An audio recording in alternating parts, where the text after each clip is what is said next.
बोलिए भागवत भगवान की जय। विराजमान आदरणीय शास्त्री जी, विद्वज्जन, विराजमान काशी राज परिवार से पधारे पूज्यश्री, इस दिव्य उत्सव के अंदर निमित्त बने पूरे मनोरथी परिवार एवं भागवती कथा गंगा में स्नान पान और आचमन करने के लिए आए मेरे सभी आत्मीजनों, आज अपनी भागवती यात्रा का 7वां दिवस। अधिक कहने को इसलिए भी कुछ नहीं रहता क्योंकि कथा का फल तो भगवत प्राप्ति है और ये तो 7वां दिन का प्रारंभ हो उससे पहले ही भगवत प्राप्ति सबको हो गई। शिवकुंद राय जी कृपा करके पधारे और कृपा करके जब प्रभु पधारे गए और कथा का फल तो कथा से पहले ही मिल गया और कथा विराम हो उससे पहले ही भगवत प्राप्ति हो गई और उन्हीं प्रभु के सामने प्रभु की ही लीला, प्रभु के ही गुणगान करने का अवसर उपलब्ध हुआ। हम सब जानते हैं श्री गोसाई जी प्रभु चरण की 5 शताब्दी वर्ष पूर्ति के उपलक्ष्य में षष्ठ पीठाधीश्वर गोस्वामी श्री श्याम मनोहर जी महाराज श्री काका जी के अध्यक्षता में उनके ही निर्देश से ये पूरा आयोजन हुआ। कल अपन ने श्रवण किया भगवान के ब्याह हुए रुक्मणी जी के संग और कथा के 7वें दिन प्रभु के अलग अलग ब्याहों की चर्चा आती है, प्रभु के अलग अलग लग्नों की कथा आती है। अपन को लगे तो कथा का 7वां दिन है और तक्षक किसी भी समय आ सकता है, तो यदि मृत्यु निकट दिख रही हो, तो यदि किसी के ब्याह की कथा सुना हो तो क्या उसको आसक्ति आएगी? नदी का जल यानी जीव, सागर का जल यानी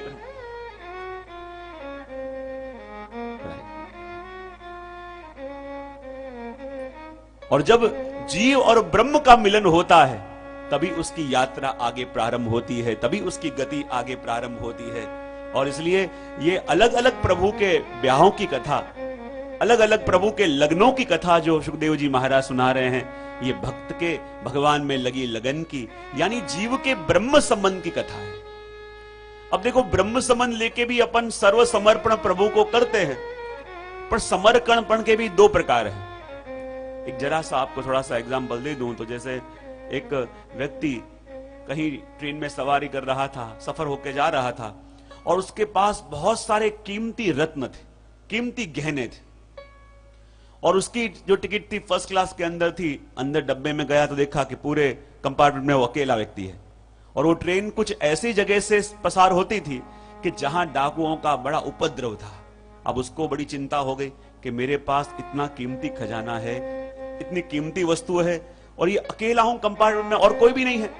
और ये ट्रेन ऐसी जगह से जाती है कि जहां यदि किसी की दृष्टि पड़े तो मुझे कोई बचाने वाला भी नहीं आएगा, तो मैं क्या करूं? बोले यहां पे तो कोई नहीं है, पर आगे 2nd क्लास के अंदर कोई परिचित मिल जावे तो मेरा कीमती खजाना उसको दे दूं तो मुझे शांति हो जावे। और जैसे ही स्टेशन पे आटा मार रहा था, देखा उसका ही एक बड़ा निकट का परिचित मित्र मिला। उसने कहा, अरे भैया तुम कहां जा रहा है? बोले मैं भी वहीं जा रहा हूं जहां तू जा रहा है। अच्छा, बहुत बढ़िया काम हो गया, मेरा एक काम करेगा? बोले मेरी फर्स्ट क्लास में टिकट है लेकिन संग में कोई नहीं है और ये ट्रेन ऐसे रास्ते से जाती है कि जहां लोगों का उपद्रव रहता है, तो एक काम करेगा मेरा? बोले क्या? कि जब तक अपन वो स्टेशन पे पहुंचे ऐसे कर, मेरा एक कीमती सामान तू संभाल ले ताकि मुझे निश्चिंता हो जावे। तेरे पास तो काफी लोग होंगे तो तुझे भय भी नहीं रहेगा।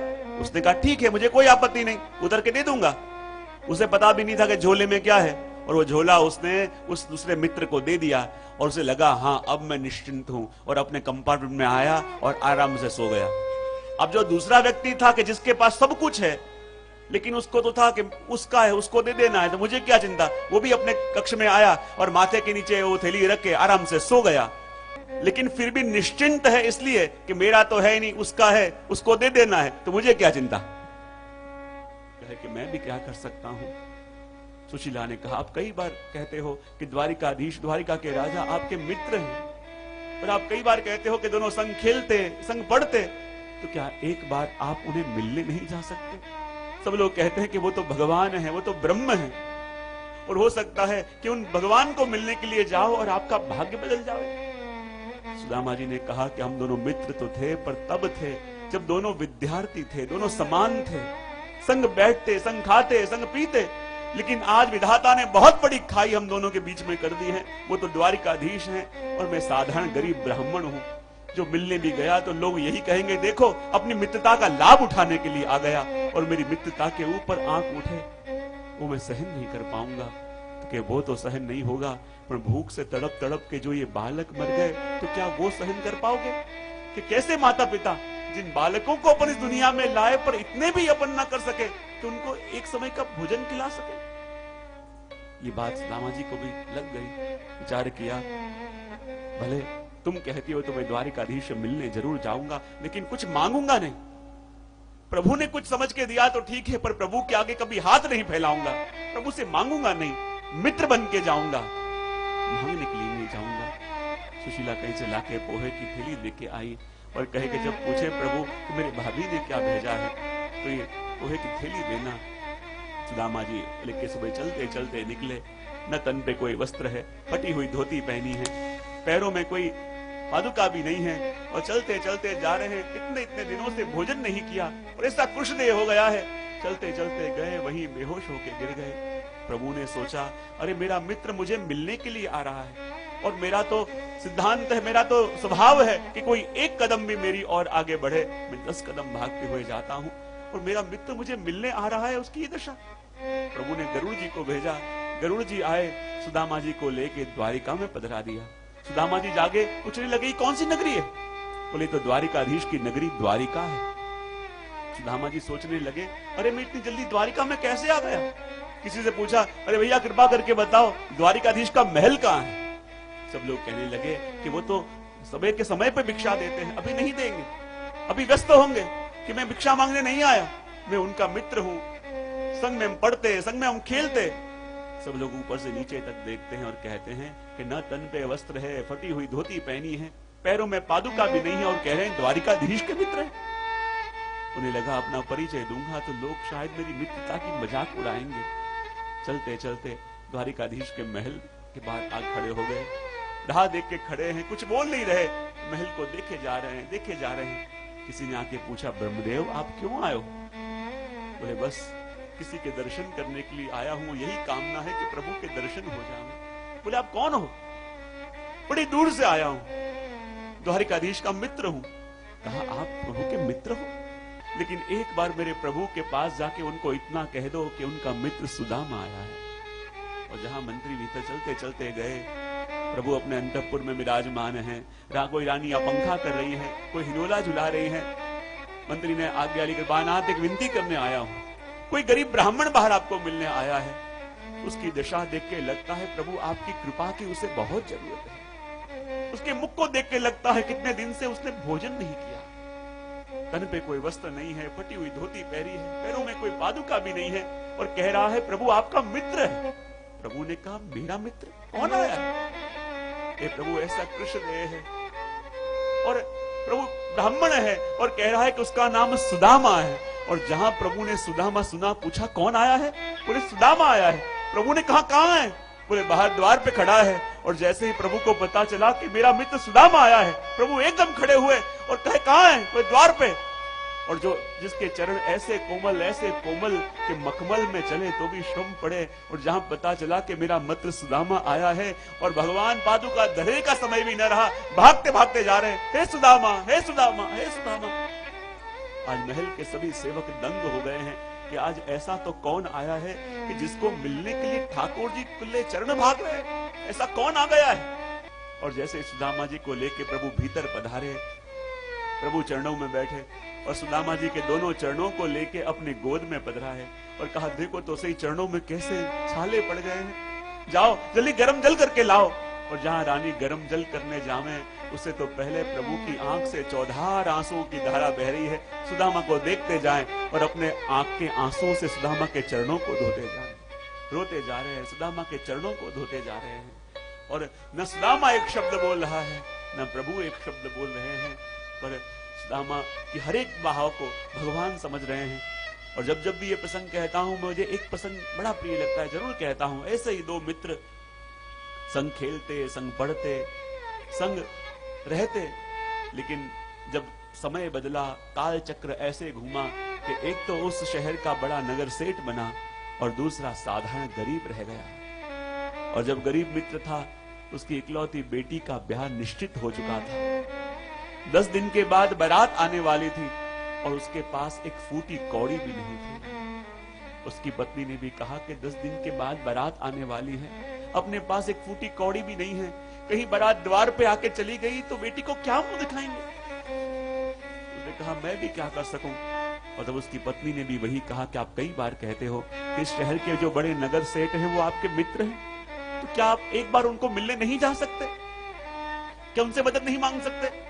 और उसने भी वही कहा कि मित्र तब थे जब दोनों समान थे, विद्यार्थी थे, संग खाते संग बैठते, लेकिन आज विधाता ने ऐसी खाई कर दी है कि वो तो बड़े नगर सेठ हैं और मैं साधारण गरीब हूं। जो मिलने जाऊंगा तो भी लोग यही कहेंगे कि देखो मित्रता का लाभ उठाने के लिए आ गया, और ये मैं सहन नहीं कर पाऊंगा। पत्नी ने कहा ये तो सहन नहीं कर पाओगे, पर द्रव्य न होने के कारण बेटी की बारात जो चली गई, तो क्या बेटी को मुंह दिखा पाओगे? बेटी के आंसू को कैसे साफ करोगे, कैसे सहन कर पाओगे? उसने कहा ठीक है मैं जाऊंगा। पर आज वर्षों के बाद ये मित्र भी उस नगर सेठ को मिलने के लिए गया। जैसे ही उसको देखा, वो सेठ भी भागते भागते आया, उसको हृदय से लगा लिया। अरे मित्र, कितने वर्षों के बाद अपन मिले, एक शहर में रहते हैं, एक जगह रहते हैं, क्या तुझे कभी मेरी रात भी नहीं आई, कभी मिलने का मन भी ना हुआ? वो कह के कई बार मन किया, लेकिन हिम्मत न चली कि कैसे आऊं, पर आज आया हूं, पर मन में कोई बात लेके आया। क्या हुआ बता? बेटी के ब्याह की पत्रिका हाथ में दी कि मेरी बेटी का ब्याह है, आपको जरूर आना। अरे इसमें कहने की बात क्या है? क्या वो मेरी बेटी नहीं है और मैं पराया थोड़ी हूं कि मुझे पत्रिका देने आया है? जरूर से आऊंगा। और जो ये सेठ था फूट फूट के रोने लगा, फूट फूट के रोने लगा, अपने ऊपर काबू नहीं रख पा रहा है, ऐसे फूट फूट के रो रहा है। उसकी पत्नी ने कहा अरे आपको मदद करनी थी, आपने कर दी, अब क्यों रो रहे हो? आप क्यों रो रहे हो? आपने उसको जो देना था दे दिया, लेकिन आपको रोने की आवश्यकता क्या है? और तब उस सेठ ने कहा कि मैं इसलिए नहीं रो रहा कि मदद नहीं करनी थी मैंने करी, मैं इसलिए भी नहीं रो रहा कि मुझे उसको कुछ देना नहीं था, देना पड़ा। मैं तो इसलिए रो रहा हूं कि मैं जानता था कि 10 दिन के बाद उसकी बेटी का ब्याह है। मैं ये भी जानता था कि उसके पास फूटी कौड़ी भी नहीं है, फिर भी मैं सामने चल के उसकी मदद करने क्यों नहीं गया? क्यों उसे मेरे पास आना पड़ा? क्यों उसे अपनी नजरों में लज्जित होना पड़ा? क्यों उसे मेरे पास कहना पड़ा? ये पीड़ा मुझे खाई जा रही है और ये पीड़ा मुझे हो रही है। और बराबर आज द्वारिकाधीश की दशा भी कुछ ऐसी है। सुदामा को जहां देखा प्रभु का हृदय भरा आया है। आज प्रभु की आंखों से अश्रु आ रहे हैं और प्रभु अपने आंख के आंसुओं से सुदामा के चरणों को पखार रहे हैं। चरणों को पखारते जाएं, रोते जाएं, पखारते जाएं, रोते जाएं। और सुदामा के जहां चरणों को ऊंचा किया, अनेक कांटे लगे हैं, और जो कांटे लगे हैं भगवान एक एक कांटे खींच खींच के अपने हाथों से निकाल रहे हैं। लेकिन एक कांटा देखा कि इतना गहरा है, इतना गहरा है, भगवान ने हाथों से निकालने का प्रयत्न किया, वो कांटा न निकला। प्रभु ने कहा सुदामा तू मेरे पास आया है तो ये कांटा तो मैं निकाल के रहूंगा, क्योंकि मैं जानता हूं ये कांटा और कोई नहीं, ये कांटा तेरे भाग्य में लिखी हुई गरीबी का कांटा है। फिर प्रभु ने सुदामा का चरण ऊंचा किया, फिर नखों से खींच के निकालने का प्रयत्न किया, और जब न निकला तो सुदामा के चरणों को ऊंचा करके भगवान ने अपने दांतों से खींच के सुदामा के चरणों का कांटा निकाला और उसके भाग्य में लिखी हुई गरीबी को हमेशा के लिए बदल दिया। और जब भोजन का समय हुआ, प्रभु लेके गए, 56 प्रकार के व्यंजन सामने धरे हैं। देख सुदामा तुझे जो जो भी प्रिय है वो सारी सामग्री आज सिद्ध करी है, तुझे जो जो भी भाता है देख सब कुछ सामने है, प्रेम से आरोगो। सुदामा जी एक कोर हाथ में लेवें और अपने छोटे छोटे बालकों के मुख दिखाई दें कि जिनने 5-5 दिन से कुछ खाया नहीं है, तो ये निवाला मेरे मुख में कैसे करके डालूं, ये निवाला मेरे मुख में कैसे जाएगा? पर कुछ मैंने भोजन नहीं किया तो कहीं प्रभु को बुरा ना लग जाए। ये दुविधा के अंदर जैसे तैसे करके समय व्यतीत निकाला। और तब सुदामा जी को प्रभु याद दिलाते हैं, अरे सुदामा बचपन के दिन भी कैसे थे, और वो दिन कि जब अपन समीध लेने गए और कैसी बारिश हुई थी और पूरी रात हमको वृक्ष के ऊपर बितानी पड़ी, जहां ये प्रसंग निकला सुदामा जी चौंक गए। उस दिन को मैं कैसे भूल सकता हूँ। गुरु माँ ने दोनों के लिए चने दिए थे और कहा था कि भूख लगे दोनों बांट के खा लेना, लेकिन पूरी रात जब वृक्ष के ऊपर बितानी पड़ी, प्रभु ने सुदामा से पूछा कि सुदामा मुझे भूख लग रही, क्या गुरु माँ ने कुछ दिया है? और उस समय सुदामा जी कहते हैं, मैंने सोचा कि यदि आधा आपको दिया तो मैं भूखा रह जाऊंगा, और उस दिन मैंने कह दिया ना प्रभु कुछ नहीं दिया, और आपके भाग की वस्तु अकेले मैंने खा ली और उसी के कारण ये भयंकर गरीबी मुझे देखनी पड़ी है। और वो कैसे मैं भूल सकता हूं। और तब प्रभु ने कहा, देख सुदामा, इतने समय के बाद आए हो, मेरी भाभी ने कुछ भेजा है। और जैसे ही नाम लिया, आसपास का वैभव देखा, जाहो जलाली देखी, सुदामा जी अपनी वो पोटली को छुपाने लगे कि जो रानियां देखेंगी कितने समय के बाद मित्र मिलने आया है और ये पोहे लेके आया है, क्या सोचेंगी, क्या कहेंगी। अपनी पोटली को छुपाने लगे सुदामा जी। वहीं प्रभु ने देखा, सुदामा जरूर मेरी भाभी ने कुछ दिया है। और जैसे ही पोटली छुड़ा ली, कहने लगे, प्रभु ये आपके योग्य नहीं है, प्रभु मत रोको, प्रभु आपके योग्य नहीं है। लेकिन जैसे ही पोटली खोली, अरे तो पोहे हैं, मुझे बड़े प्रिय हैं। और जहां सुदामा जी रोकने जाए, उससे पहले तो प्रभु ने एक मुट्ठी अरोगी, दूसरी मुट्ठी अरोगे, और जहां तीसरी मुट्ठी अरोगने गए, रुक्मणी जी ने हाथ पकड़ लिया, प्रभु ये क्या कर रहे हो। एक मुट्ठी अरोग के आपने इंद्र की संपत्ति दे दी, दूसरी मुट्ठी के बदले में कुबेर की संपत्ति दे दी, अब तीसरी मुट्ठी अरोग के अपना भी सब कुछ देने को तैयार हो गए हो। सब कुछ प्रभु ने दे दिया, पर एक बार भी जताया नहीं कि मैंने तुझे क्या दे दिया है। सब कुछ प्रभु ने दे दिया, पर एक बार भी सुदामा जी को पता चलने नहीं दिया कि क्या दिया है। जहां थोड़े दिन रुके, सुदामा जी को लगा, इतने दिन में यहां ठहरा हूं, अब मुझे जाना चाहिए। जाने की आज्ञा लेने के लिए आऊंगा तो प्रभु जरूर रोकना चाहेंगे, मैं रुकूं कि न रुकूं। और यदि प्रभु मेरी स्थिति जानते हैं, जाऊंगा तो जरूर कुछ देने का प्रयत्न करेंगे, मैं लऊं कि न लऊं। सोचते सोचते प्रभु के पास गए और प्रभु से कहा, प्रभु इतने दिन से मैं यहां हूं, अब मुझे अब जाने की अनुमति दे दो। प्रभु ने न तो उन्हें रोका और न ही कुछ देने का विवेक किया। कहा कि भले तुम आज ही जा सकते हो। और जैसे ही चलते चलते सुदामा जी जा रहे थे, सोचा अरे घर में सब प्रतीक्षा कर रहे होंगे कि इतने दिन में आए, कुछ जरूर कुछ लेके आए। लेकिन मैंने तो प्रभु से कुछ नहीं मांगा, लेकिन प्रभु ने भी कुछ नहीं दिया। घर जाके क्या कहूंगा, क्या समझाऊंगा। यूं ही सोचते सोचते जहां अपने गांव में गए और जहां अपने घर के पास गए, क्या देखा कि उनकी कुटिया तो टूटी हुई है और उसकी जगह वहां भव्य महल खड़ा हुआ है। सुदामा जी चौंक गए कि ये महल किसका है। किसी ने कहा ये तो महाराज सुदामा का महल है। सोचने लगे जरूर मैं यहां से बाहर गया, कोई सुदामा नाम के राजा ने आक्रमण किया होगा और ये गांव जीत के महल बनाना था तो मेरी कुटिया की जगह महल बनाया। मेरे परिवार कहां गए होंगे, मेरे बालक कहां गए होंगे। लेकिन इस महल से नजर नहीं हटती, ऐसा भव्य महल। वर्णन करते हैं वो महल कैसा था। जैसे महल देखे सुदामा भयभीत हो गए और उनका भाव क्या था। मंदिर देख डरे सुदामा, मंदिर देख डरे सुदामा, मंदिर देख डरे सुदामा। यहाँ तो थी मेरी राम मढ़ैया, यहाँ तो थी मेरी राम मढ़ैया। कंचना महल खड़े सुदामा, कंचना महल खड़े सुदामा। मंदिर देख डरे सुदामा, मंदिर देख डरे सुदामा। इस तरफ तो मेरी कुटिया थी, लेकिन कुटिया की जगह पूरे सोने का महल खड़ा है। ये महल किसका है। देख देख के भय लगता है कि मानो कोई बहुत बड़े चक्रवर्ती राजा का महल होगा। ऐसा भव्य किसका महल होगा। सोचते हैं एक तरफ तो हाथी झूलत है, एक तरफ तो हाथी झूलत है। गमन निसा निसा गम गम गस निसा ग निसा गम गम ग निसा गम निसा। एक तरफ तो हाथी झूलत है, प्रहरी फिरत घने सुदामा, प्रहरी फिरत घने सुदामा।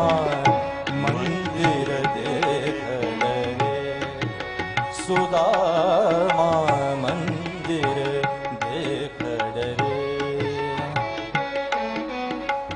निसा नि नि नि सा सा सा सा नि नि नि सा सा सा नि सा ग म म म म म ग म ग नि सा नि ग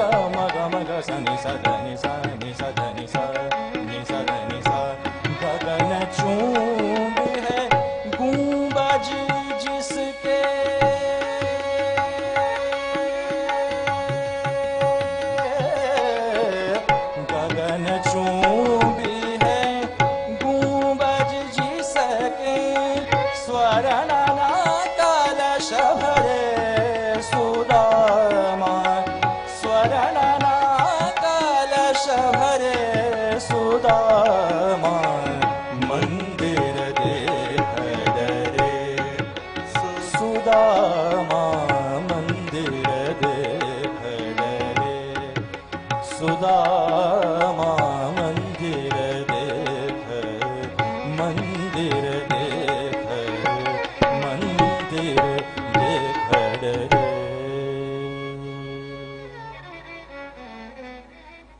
और जहां देखा कि ऐसा भव्य महल, सोने के गुंबज हैं, हाथी बंधे हुए हैं, और जहां ऐसी भव्यता देखी सोचने लगे ये महल किसका होगा। वहीं रानियों की तरह वस्त्र पहन के अपने पत्नी को आते देखा, बालकों को देखा, और प्रभु की सारी लीला सुदामा जी को समझ में आ गई कि इस दुनिया में देने वाले तो अनेक हैं, लेकिन जैसा भगवान देते हैं ऐसा इस दुनिया में कोई दे नहीं सकता।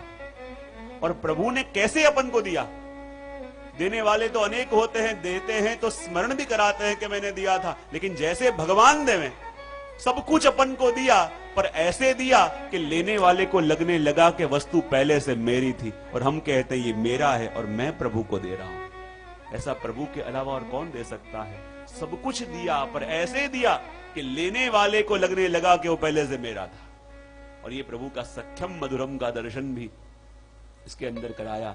आगे गुण प्रकरण के अंदर एक प्रसंग आता है कि जब देवकी जी ने देखा कि प्रभु तो मेरे वहां विराज रहे हैं, लेकिन प्रभु जब गुरु के वहां थे तो गुरु दक्षिणा के अंदर आपने गुरु के मृत पुत्र को वापस लाके अपने गुरु मां को दिया था। तो यदि गुरु के मृत पुत्र को लेके भगवान आ सकते हैं, तो क्या उनके वो 6 भाइयों को लेके नहीं आ सकते कि जिनको कंस ने मार दिया था? देखो, कईयों के मन में प्रश्न आता है, और विदेशों में खास प्रश्न पूछते हैं कि यदि भगवान को जन्म लेना था तो पहले पुत्र के रूप से आ सकते थे, द्वितीय पुत्र के रूप से आ सकते थे, अष्टम बालक के रूप में आए, और आगे के जो 6 बालकों को मरवा दिया, क्या वो मरवाना जरूरी था? ये प्रश्न आता है कईयों के मन में। तो कहते हैं कि वो 6 बालक कौन थे? गुण प्रकरण के अंदर वर्णन आवे कि जब देवकी जी ने प्रभु से ये विनती करी कि प्रभु, जिन 6 बालकों को कंस ने मार दिया, कि जिसको मैं अपना वात्सल्य नहीं दे पाई, जिनको मैं अपना प्रेम नहीं दे पाई, तो क्या उन मृत पुत्रों को, आपके भाइयों को आप ला सकते हो? और जब ये वस्तु देवकी जी ने प्रभु से कही, और प्रभु कहां गए? बोले सुतल लोक में। सुतल लोक में पधारे, और वहां बलि राजा ने सब परिवार फिर से सर्व समर्पण किया, और बलि राजा से कहा कि पूर्व कल्प में जो मरीचि के 6 पुत्र थे, कि जब ब्रह्मा जी को सरस्वती जी के पीछे मोहित होते हुए देखे, प्रभु की लीला थी, और ब्रह्मा जी प्रभु की आज्ञा का पालन कर रहे थे, लेकिन ये 6 पुत्रों ने ब्रह्मा जी की मजाक उड़ाई और कहा कि भगवती की मजाक करे वो तो असुर हो जावे। और वो ही 6 पुत्र जो हैं वो हिरण्याकश्यप के वहां उनके पुत्र बनके करते, फिर भी उनका उद्धार न हुआ, तो वो देवकी जी के वहां 6 दोष रूप से प्रगटे, और एक एक करके जब 6 दोष गए तब भगवत गुण उनके अंदर प्रगटे, लेकिन अभी भी उनका उद्धार नहीं हुआ था। लेकिन भगवान जब सुतल लोक में गए, और उसी अवस्था में कि जिस अवस्था में कंस ने उनको मारा था, 6 बालकों को लेके देवकी जी के पास पधारे, और जिस अवस्था में उन बालकों को खो दिया था, उसी अवस्था में जब प्रभु लेके आए, और देवकी जी ने जब अपने बालकों को देखा, और बालकों को देखते ही बालकों को अपना स्तनपान करवाया, और महाप्रभु जी कहते हैं अब जाके उन 6 बालकों का उद्धार हुआ। क्योंकि माता के दुग्ध के अंदर तो पहले भी वैसे ही अमृत है, और ये मात्र माता का दुग्ध ही नहीं, ये प्रभु का उच्चिष्ट भी था, और भगवत अधरामृत लेने के कारण ये 6 बालकों का उद्धार हुआ, ऐसा श्री महाप्रभु जी कहते हैं। और यहाँ 10वां स्कंद को विराम देके अब 11वां स्कंद और 12वां स्कंद की और संक्षिप्त में अपन दर्शन करेंगे। 11वां स्कंद यानी मुक्ति लीला। शिष्य अंजलि में जल लेके आया, तब गुरु ने पूछा, बता इस समुद्र के जल में और इस अंजलि के जल में क्या भेद है? शिष्य ने देखा, कहने लगे, गुरुजी मुझे तो कुछ भेद नहीं लगता, जो रंग उस समुद्र के रंग के पास है वही रंग इस अंजलि के जल के पास है, जो स्वाद उस समुद्र के जल के पास है वही स्वाद इस अंजलि के जल के पास भी है। मुझे तो कोई फर्क नहीं लगता। लेकिन गुरु ने कहा बेटा फिर भी फर्क है। बोले क्या?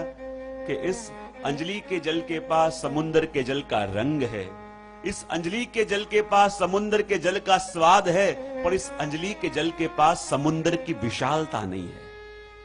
कहते ये अंजलि का जल यानी जीव, सागर यानी ब्रह्म। अंजलि का जल यानी जीव, सागर का जल यानी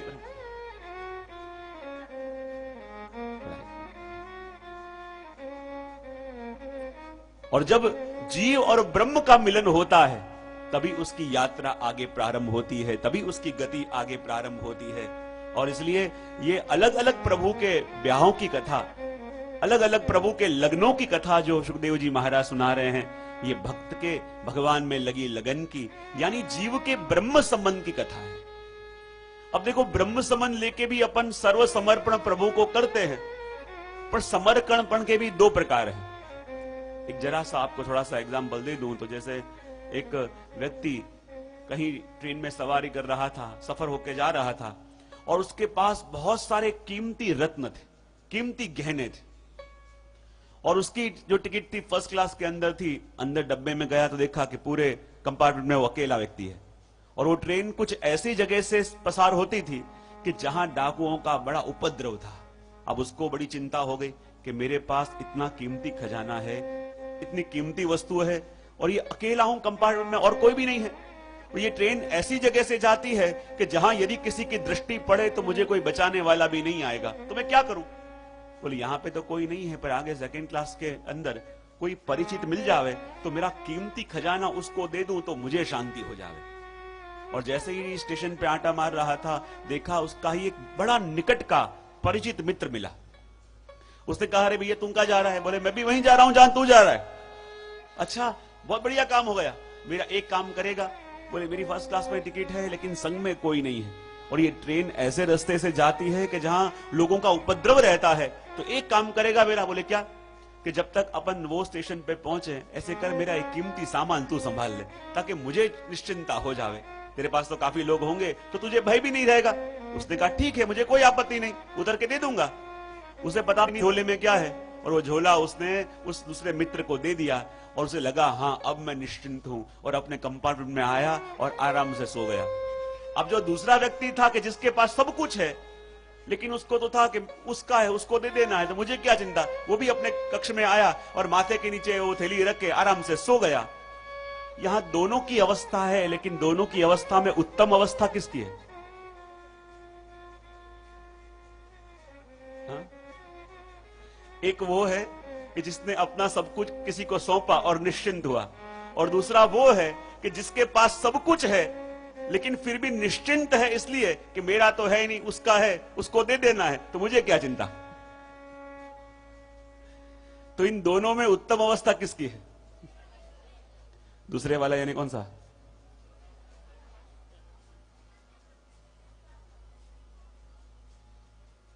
कौन सा वाला? अब देखो, ये दोनों ने समर्पण किया, दोनों ने अर्पण किया, लेकिन दोनों की अवस्था में फर्क क्या है? वो जो आगे वाला था उसने अपना सारा कीमती सामान किसी को दिया और कहा कि अब मुझे कोई चिंता नहीं, अब मैं निश्चिंत हूं, मेरा कोई ध्यान रख रहा है। लेकिन जिसके पास सब कुछ है वो ये मान के जी रहा है कि भले वस्तु मेरे पास रखी है, क्या फर्क पड़ता है, ये तो उसकी है, उसने दी है, और जब समय आएगा उसको लौटा दूंगा, मुझे क्या चिंता। तो ये ब्रह्म संबंध के अंदर जो समर्पण है वो किस प्रकार का समर्पण है दोनों में से? पहला वाला या दूसरा वाला? पहला वाले के अंदर तो सब कुछ दे दिया, कुछ रखा नहीं, लेकिन दूसरा वाला समर्पण क्या है? सब कुछ अपने पास है, सब कुछ अपने पास रखा है, लेकिन ये मानते हैं कि जिस दिन समर्पण हुआ ये सारी वस्तु पे अब मालिक की मेरी नहीं, उनकी है, उनकी इच्छा हो तो दे देवें और उनकी इच्छा हो तो ले लेवें, इसमें मुझे कोई हरक शोक होने वाला नहीं है। और ये अवस्था जब हो जावे तब मानो ये अपना सही समर्पण हुआ। और आगे कल अपन ने प्रसंग सुना कि भगवान का ब्याह रुक्मणी जी के संग हुआ। श्री महाप्रभु जी कहते हैं कि जब लौकिक के अंदर व्यक्ति का ब्याह होता है तो काम माथे चढ़ता है, जब लौकिक में किसी का ब्याह होता है तो काम हावी होता है, लेकिन जब भगवान से ब्याह होता है तो स्वयं कामदेव तो उनके वहां पुत्र बन के जन्मते हैं। भगवान रुक्मणी जी के जो पुत्र हुए उनका नाम प्रद्युम्न जी। और ये प्रद्युम्न जी कौन है? बोले और कोई नहीं, ये वही कामदेव हैं कि जिनको शिवजी ने तृतीय नेत्र खोल के भस्म कर दिया। लेकिन जब कहा कि अब कैसे जीवित हो, तो कहा यदुवंश के अंदर जब भगवान प्रगटेंगे तो उनके वहां पुत्र बन के प्रगटेंगे। और कहते हैं कि जब भगवान के संग ब्याह रुक्मणी जी का हुआ तो उनके वहां कामदेव स्वयं पुत्र बन के प्रगटे। अब देखो, कामदेव पुत्र बन के प्रगटे, यानी कभी भी पुत्र है तो वो अवरोध नहीं करेगा। जब लौकिक में होता है तो काम माथे चढ़ता है, लेकिन जब भगवान के संग ब्याह होता है तो काम कभी भी परेशान नहीं करता। और देखो, दसम स्कंद के अंदर 2 प्रकार के कामों का वर्णन है। दसम स्कंद के अंदर कितने प्रकार के कामों का वर्णन है? कामस्तु वासुदेवांशः। काम 2 प्रकार का है। और देखो, जब काम शब्द की बात आवे तो काम यानी लौकिक विषय वासना ही नहीं। वात्स्यायन मुनि कहते हैं कि हमारे मन के अंदर जो भी इच्छा है और जो भी विचार आते हैं उन सबका समावेश इस काम पुरुषार्थ के अंदर होता है। और ये कामनाएं कितने प्रकार की होती हैं? 2। कितने प्रकार की? एक धर्म सम्मत और दूसरी धर्म विरुद्ध। कितने प्रकार की होती हैं? कौन कौन से? देखो, आप सोचो ना कि जीवन में सिर्फ एक रास्ता दिखे, एक मार्ग दिखे, वो कभी होने वाला नहीं है। जीवन में जब जब भी आप आगे बढ़ोगे और जो जो भी विकल्प आएंगे वो विकल्प 2 होंगे। एक वो होगा जो प्रभु के पास ले जाएगा और एक वो होगा जो प्रभु से विमुख ले जाएगा। इन दोनों में से आप कौन सा विकल्प पसंद करते हो, उसके आधार पे आपको जीवन में गति मिलती है। आप कभी भी ये मानो कि हाँ कोई समस्या न आवे, कोई विघ्न न दिखे, होने वाला ही नहीं है। हमेशा 2 विकल्प आएंगे और इन 2 विकल्पों में से आप कौन सा विकल्प पसंद करते हो, इसके आधार पे आपके जीवन की गति निश्चित होती है। एक कामना ऐसी है कि जो प्रभु के सन्मुख ले जा रही है आपको, और एक कामना ऐसी है जो भगवान से विमुख। और शॉर्टकट्स लेने के अंदर ही सारी जीवन में समस्याएं आती हैं। हाँ? सारी मुश्किलें जीवन में आती हैं। तो उसके अंदर वही कहा कि कौन सी इच्छाएं पसंद कर रहे हो आप, कौन से विचार पसंद कर रहे हो, उस विचारों के आधार पे ही आपको गति मिलेगी। और आपको देखो, ये मन के अंदर इतनी शक्ति है कि मन चाहे तो विष प्रगटा सके और मन चाहे तो अमृत प्रगटा सके। आपको एक बिल्कुल सही सत्य घटना का दृष्टांत देता हूं। कुछ समय पहले एक किसान अपने खेत में चलते चलते जा रहा था। जैसे उसे किसी चूहे ने काट लिया और उसकी आंखों ने देखा किसको, और उसे लगा कि मुझे अब सांप ने काट लिया, मुझे नाग ने काट लिया, और ये तो कोबरा था, और कोबरा काट ले तो कोई बचता नहीं है। और घर आके इतना चिंतन उसके मन ने सांप का किया, इतना चिंतन उसके मन ने नाग का किया कि आश्चर्य होने लगा। काटा है चूहा, लेकिन सांप का इतना अधिक चिंतन हुआ कि उसका पूरा शरीर नीला पड़ने लगा, उसके मुख में से झाग आने लगे। और कहते हैं कुछ समय के अंदर तड़प तड़प के वो व्यक्ति मर गया। काटा था चूहा, मन ने चिंतन किया नाग का, और प्रभु का जब अमृत हृदय में प्रगटे तभी तो कार्य सिद्ध होता है, तभी तो बात बनती है, और तब जीव की गति आगे होती है। और कहते हैं कि जब भगवान का ब्याह रुक्मणी जी के संग हुआ और उनके वहां भगवान के वहां प्रद्युम्न जी प्रगटे, और ये प्रद्युम्न जी और कोई नहीं, स्वयं कामदेव हैं। और दोनों प्रकार की काम की बात आई 10वें स्कंद में। धर्म सम्मत काम यानी प्रद्युम्न जी, और धर्म विरुद्ध काम यानी शंबरासुर। कौन? अब जैसे ही शंबरासुर ने जाना कि प्रद्युम्न जी प्रगटे हैं, और प्रद्युम्न जी प्रगटे हैं यानी धर्म सम्मत कामना प्रगटी है। कौन प्रगटे हैं? देखो, इंसान चाहे कितने भी दोषों को कर लेवे, कितनी भी बुराई मन में हो, लेकिन एक अच्छी वस्तु भी जब मन के अंदर आने लगे ना, सभी बुराई थर थर कांपने लगती है। एक बार कहता हूं मैं कि वो यात्री जा रहा था, उसने क्या देखा कि एक पहलवान व्यक्ति लेटा हुआ है, उसके ऊपर एक दुबला पतला व्यक्ति सवार हो गया है और जोर जोर से उस पहलवान को मार रहा है। मारता जाए और खुद रोता जाए, मारता जाए खुद रोता जाए। एक यात्री ने देखा, अरे भैया इस पहलवान को तू खुद दबा के बैठा है, तू खुद इसे मार रहा है, तो रोना तो इसको चाहिए, तू क्यों रो रहा है? तब उस दुबले पतले इंसान ने कहा कि अभी तो उस पहलवान के ऊपर मैं सवार हो गया हूं, अभी तो उसे मार रहा हूं, लेकिन रो रहा हूं इसलिए कि मुझे डर है। अभी तो इसे मार रहा हूं, पर जिस दिन ये खड़ा होगा तब मेरा क्या होगा। और ये अपने भगवत भाव का भी कुछ ऐसा है, जो नीचे पड़ा हुआ है, दबा हुआ है, ये भगवत भाव है, और उसके ऊपर ये आसुर भाव रूपी दुबला आदमी खड़ा हो गया है, भगवत भाव को दबा रहा है, मार रहा है, लेकिन उसके आंखों में भी आंसू हैं। वो डर रहा है कि जिस दिन ये खड़ा हो गया तब मैं भाग के कहां जाऊंगा। और ये 7 दिन कथा में और कुछ करना नहीं है, जो दबा हुआ वो पहलवान अपना भगवत भाव है, उसको सिर्फ खड़ा करना है। और एक बार वो खड़ा हो गया, फिर आपके सामने कोई दूषण टिक नहीं सकता। और इसलिए शंबरासुर भयभीत हो गया कि जो प्रद्युम्न जी बड़े हो गए, यानी धर्म सम्मत कामना बड़ी हुई तो धर्म विरुद्ध कामना जी न पाएगी। अभी तक प्रद्युम्न जी 10 दिन के नहीं हुए, जो 10 दिन के हो गए तो प्रभु उनको छू लेंगे, और जो प्रभु ने जिस कामना को छू लिया, फिर उस कामना को कोई नष्ट नहीं कर सकता। शंबरासुर ने विचार किया, मुझे जो भी करना होगा ये इन 10 दिनों के अंदर करना होगा। और जब रुक्मणी जी अपने बालक को सुला रहे थे, स्त्री का रूप धारण करके शंबरासुर आया, ये विचार करके कि भगवान के पुत्र को मार दूंगा, और स्त्री का रूप लेके आया। और छोटे से प्रद्युम्न जी जब रुक्मणी जी के पास सो रहे थे, उनको उठा के ले गया और उन्हें मारने के लिए एक समुद्र में जाके डाल दिया। और जहां प्रभु के पुत्र प्रद्युम्न जी को समुद्र में फेंका, उस समुद्र के अंदर विशाल मछली थी, और जैसे ही मछली ने मुख खोला, प्रद्युम्न जी आके उस मछली के मुख में गिरे। और कहते हैं तब एक शिकारी ने जाल डाली, और उस जाल के अंदर यही मछली फंसी। और जैसे ही उसने जाल निकाली और इतनी बड़ी मछली को जब देखा, विचार करने लगे कि अनेक बार मैं शिकार करने गया हूं, पर इतनी बड़ी मछली तो आज तक मैंने कभी नहीं देखी। बाजार में बेचने जाऊं तो क्या मिलेगा, इससे अच्छा है अपने जो राजा हैं शंबरासुर, उसको भेंट दूं तो बड़े राजी हो जाएंगे। और वही मछली फिर से कहां गई? शंबरासुर के पास। शंबरासुर ने उसे अपने पाकशाला में भेजा, और पाकशाला के जो मुखिया थे वो थे मायावती। और कहते हैं ये मायावती और कोई नहीं, वही कामदेव के पत्नी रति थे। और जैसे ही उन्होंने उस मछली के अंदर से छोटे से बालक को निकाला, देख के उनके मन में अलग अलग भाव जगने लगे।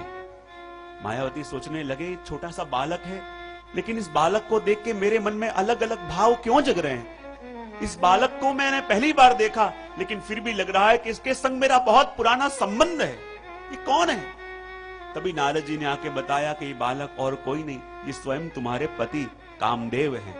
और तब वो मायावती उनको संभालने लगी, ध्यान रखने लगी, और कुछ ही समय के अंदर वो बड़े होने लगे। अपन को लगे कुछ समय के अंदर बड़े होने लगे, ऐसे बड़े कैसे हो जावे? तब महाप्रभु जी कहते हैं कुछ समय में बड़े होने लगे, इसका मतलब क्या? ये प्रगटे हुए कौन है? बोले कामदेव है, काम है। और दुनिया में और सबको बढ़ते देर लगती है, पर मन में आई कामना एक ऐसी वस्तु है कि जिसको बढ़ते जरा भी देर नहीं लगती। और जब प्रद्युम्न जी बड़े हुए, उन्हें अनेक प्रकार की विद्याएं मायावती ने सिखाई। और जब अनेक प्रकार की विद्याएं मायावती ने सिखाई, लेकिन एक बार जब वो मायावती अपने हाव भाव उनके प्रति व्यक्त करने लगी, तब प्रद्युम्न जी को आश्चर्य हुआ कि इन्होंने तो मुझे पाल पोस के बड़ा किया है, फिर ये अपने ऐसे हाव भाव मेरे प्रति व्यक्त क्यों कर रहे हैं? लेकिन तब उन्होंने जाना और उनको बताया गया कि ये और कोई नहीं, गत जन्म के उनके पति कामदेव हैं। और तब मायावती की मदद से शंबरासुर को मार के, और मायावती प्रद्युम्न जी को लेकर रुक्मणी जी के पास आई, और इतने समय के बाद अपने पुत्र को देखा, बड़ा आनंद हुआ, बड़ा सुख मिला। ये लीला का वर्णन भी किया। और आगे पूछा गया कि कृपा करके बताओ, हमने ऐसे सुना है कि भगवान ने एक ब्याह किया सत्यभामा जी के संग, और कहते हैं सत्राजित तो प्रभु का सगोत्री है, और सगोत्री ब्याह तो शास्त्रों में निषिद्ध है, तो फिर कैसे किया? उसका वर्णन करते कहते हैं सत्राजित स्वतनया कृष्णाय कृतकिल स्यमन्तकेन मणिना स्वयं उद्यम्य दत्तबाण। देखो यहां वर्णन करते कहते हैं कि सत्राजीत, और सत्राजीत ने जब सूर्य की उपासना करी, किनकी? सूर्य उपासक थे, और जब सूर्य की उपासना करी तो सूर्य ने प्रसन्न होके 2 वस्तुएं सत्राजीत को दी। कितनी वस्तुएं? क्या बोलते रहना, कितनी वस्तु दी? 2 वस्तुएं। सबसे पहले क्या दिया? बोले स्यमंतक नाम का मणि, और दूसरा सत्यभामाजी रूपी कन्या मणि, यानी सूर्य के द्वारा मिली हुई थी, सत्राजीत की अपनी कन्या नहीं थी, यानी सगोत्री बाद नहीं होता। और जब ये 2 वस्तुएं सूर्य ने सत्राजीत को दी, अब कहते हैं कि जब सूर्य ने उपेक्षा करी तब सत्राजीत आए द्वारिका में, और ये समंतक मणि ऐसा था कि जो भी कंठ में धारण करे तो उसका तेज बिल्कुल सूर्य जैसा हो जावे। जिस राज्य के अंदर ये मणि हो उसमें कोई आक्रमण ना कर सके, उसमें कोई रोग ना आवे, उसमें कोई प्रकार की विपत्ति ना आवे, ऐसा उसका प्रभाव था। और जब सत्राजीत वो मणि धारण करके द्वारिकाधीश की सभा में आए, उसका तेज देख के सबको लगा कि स्वयं सूर्य नारायण आ गए हैं। सब खड़े हो गए, स्तुतियां करने लगे। तब प्रभु ने परिचय दिया कि ये सूर्य नारायण नहीं, ये तो सत्राजीत है। सबके ओ सत्राजीत है, सब लोग बैठ गए। सत्राजीत को लगा कि प्रभु को मेरा परिचय देने में उतावल करने की क्या जरूरत है, इतना आनंद आ रहा था, सब लोग स्तुतियां कर रहे थे। लेकिन भगवान ने कहा, देखो सत्राजीत, तुम यहां आ तो गए हो, और ये तुम्हारे पास जो ये मणि है, इस मणि में बहुतों की दृष्टि है, और कहते हैं कि ये मणि की जो भी सेवा करे तो ये मणि उन्हें रोज 8 भार स्वर्ण देता। कितना? और 8 भार कितना होता है? कई बड़े बड़े विद्वानों ने अनेक अनेक व्याख्याएं करी है, पर एक प्रचलित व्याख्या यह है कि 8 भार यानी 40 मण, एक टिखा के आधार पर। कई लोगों की अलग अलग गणना इसके अंदर होती है, कई लोगों की अलग अलग व्याख्याएं होती है, पर एक भाव यह भी है कि 40 मण सोना देता। और देव सदन के अंदर रख के इतना स्वर्ण देता, तो भगवान कहें कि देखो ये मणि इतना स्वर्ण देता है, इसे राज्य के उत्थान के लिए, राज्य की व्यवस्था के लिए अंदर लगाओ, और चाहे तो जो स्वर्ण मिले ले लो। सत्राजीत ने कहा, प्रभु आप चिंता न करो, ये मणि मुझे संभालना आता है। प्रभु ने कहा, ठीक है, तुम्हारी वस्तु मैं कैसे आग्रह कर सकता हूं। पर एक बार क्या हुआ, सत्राजीत का छोटा भाई प्रसेन, उससे इच्छा हुई कि मैं शिकार करने जाऊं, और कहा यदि ये मणि पहन के जाऊंगा तो ये मणि रात्रि के समय भी दिन जैसा प्रकाश देता है, और ये मणि पहन के जाऊंगा तो शिकार करने में सुगमता रहेगी। ये विचार करके वो मणि धारण करके और शिकार करने गया।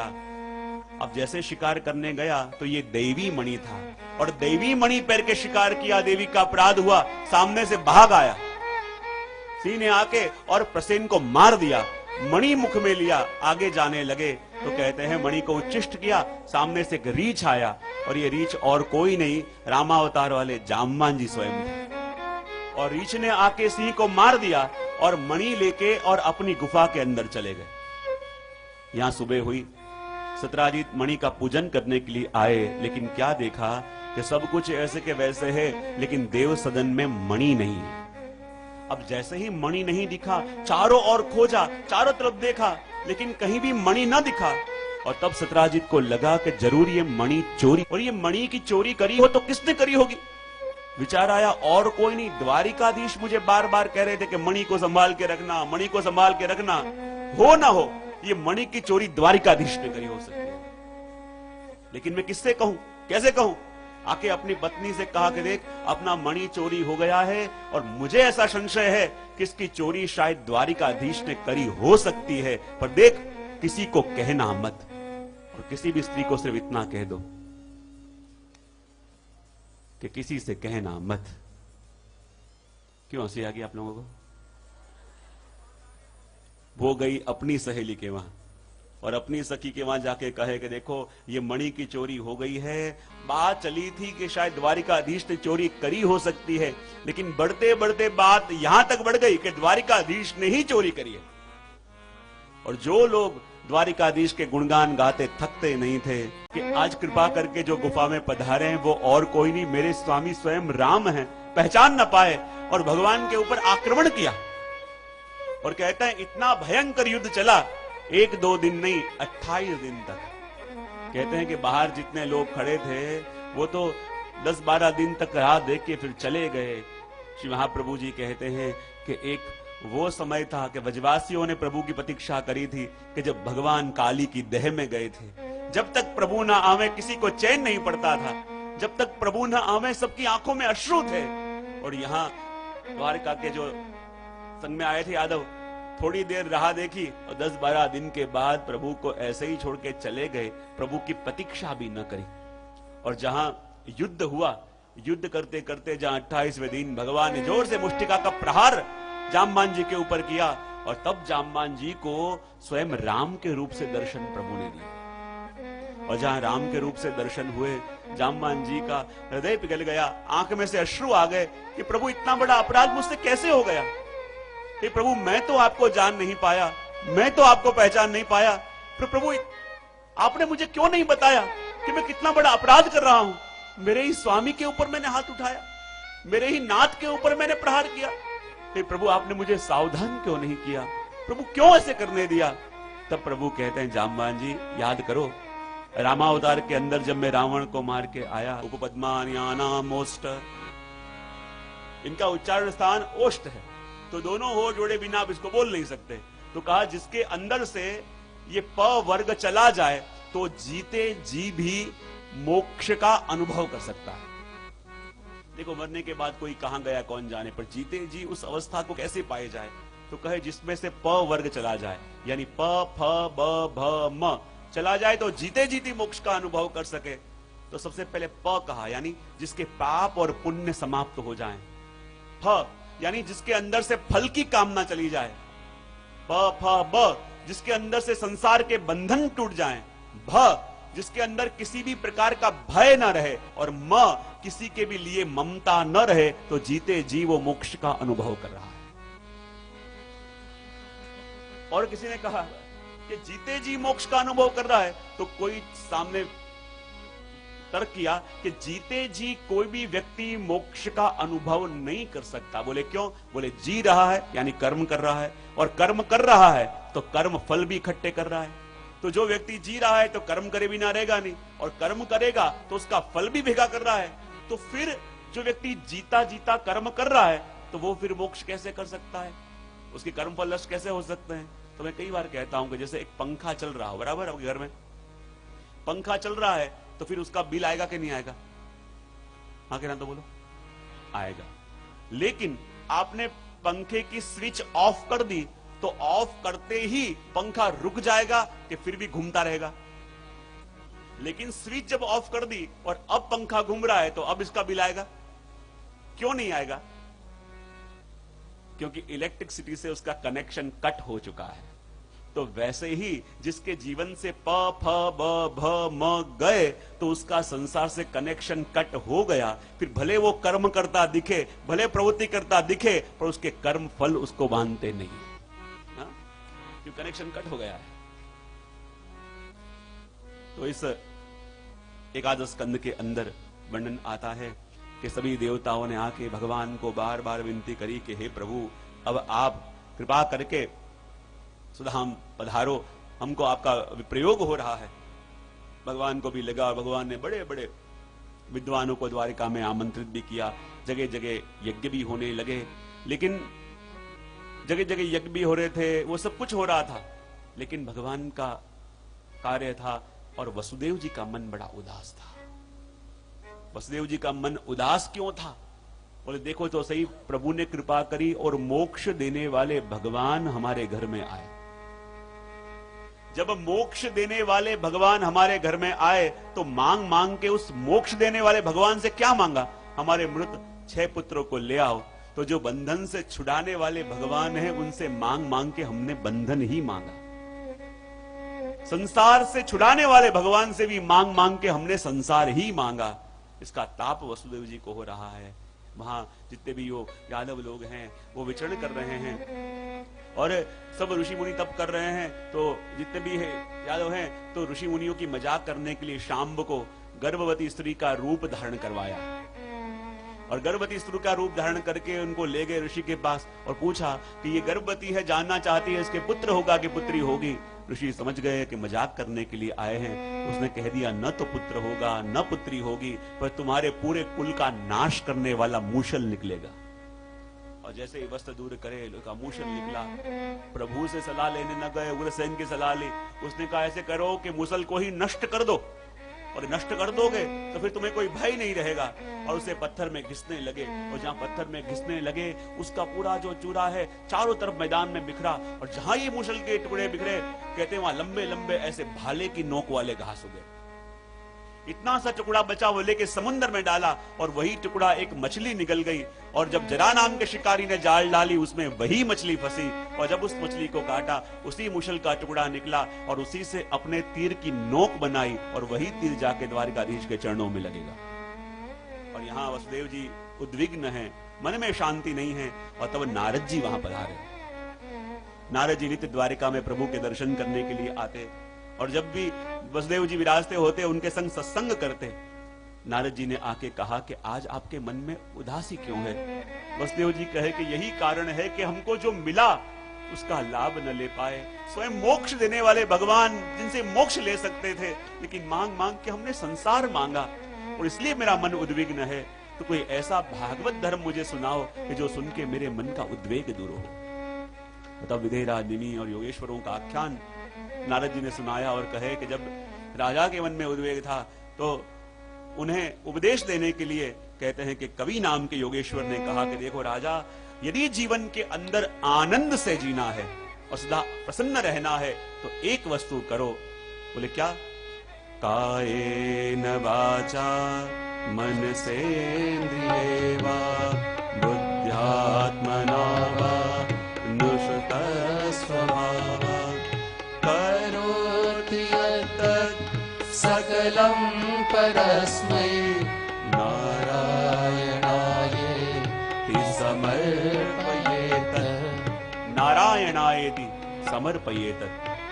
कहा कि देखो, यदि इस जीवन के अंदर आनंद से रहना है तो उसका एक ही उपाय है, कायेन वाचा मनसेन्द्रिये वा।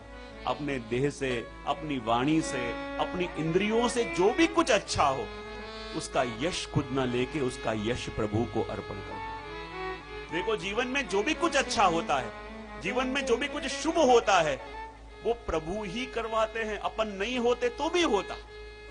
लेकिन जब किसी अलौकिक कार्य के अंदर प्रभु हमको निमित्त बनावे, तब मानो ये कार्य तो प्रभु का है, होना ही था, लेकिन प्रभु ने कृपा करके हमको इस कार्य के अंदर निमित्त बनाया। जागे हुए किसी भी मनोरथ को प्रभु भूलते नहीं हैं, और समय आने पर उसे ऐसे ही सुंदर रूप से पूर्ण करते हैं कि जैसे कभी अब मनोरथ किया था। बच्चा रोता रहता है कि माँ, मैंने आपसे कभी नहीं मांगा कुछ, पहली बार मैं मांग रहा हूं, क्या मुझे वो खिलौना नहीं दिलाओगे? माँ बच्चे को बार बार समझाने का प्रयत्न करती है, बार बार मनाने का प्रयत्न करती है। बच्चा रोता जाता है, रोता जाता है। लेकिन जैसे ही माँ घर आती है, बच्चा तो भूल जाता है कि आज मैंने क्या मांगा, लेकिन माँ नहीं भूल पाती। माँ कहती है कि आज मेरे बालक ने पहली बार मुझसे कुछ मांगा, पहली बार मुझसे कोई वस्तु के लिए जिद करी, पर मैं भी कैसी अभागी माँ, अपने बच्चे को दिवा भी न पाई। और तब उसके बाद उसने अपने लिए कुछ न खरीदा, एक एक पैसे जोड़ती, एक एक पैसे इकट्ठे करती, और जब बच्चे का जन्मदिन आया, वहां तक उसके पास उतनी राशि इकट्ठी हो गई, और जाके वही खिलौना खरीद के लाई, और जब पैक करके बच्चे को उपहार दिया, बच्चे ने सोचा मेरी माँ क्या लेके आई होगी, क्या लेके आई होगी, और जैसे ही कागज हटाया तो वही वस्तु को देखा कि जिसके लिए कभी उसने माँ से जिद करी थी। और तब बच्चे की आंख में आंसू आ गए कि मेरी माँ का स्वभाव कैसा है।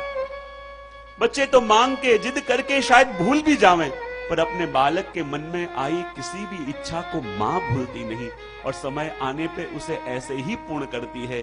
बराबर हमारे प्रभु भी ऐसे हैं।